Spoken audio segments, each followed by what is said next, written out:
If God is all-loving, all-knowing, and all-powerful, then why does he allow suffering in the world? This is a big question that many atheists, agnostics, and even some Christians wrestle with.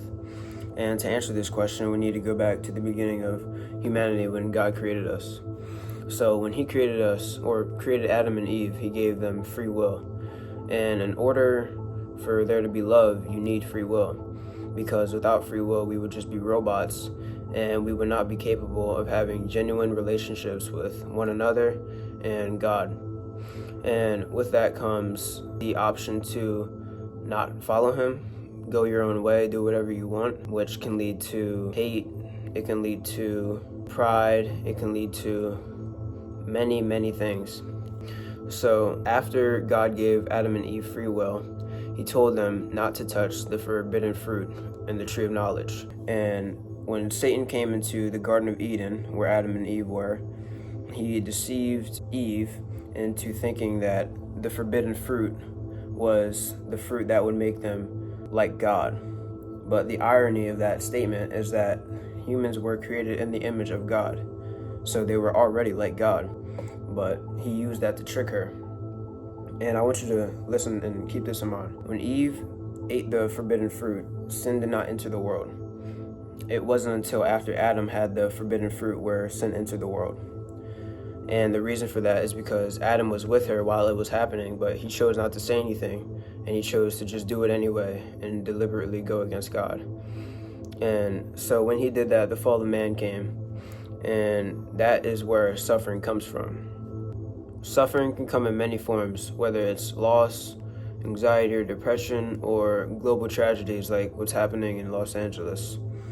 I'm not going to sit up here and act like suffering is easy to understand, especially while you're going through it, and it can be very painful and very confusing at times. Although suffering can be very painful and very bad, it can build perseverance, character, and it can build faith.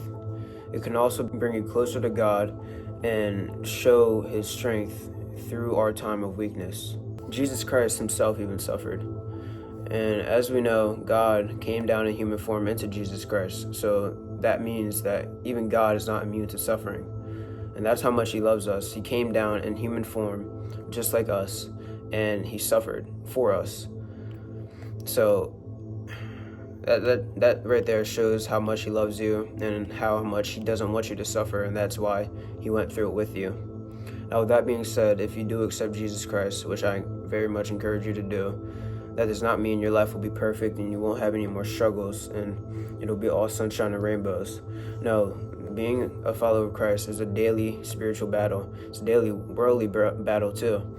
Like, you will have people that are against you. You will have people that will tell you God is not real and that it's just a fantasy and there's nothing in the sky.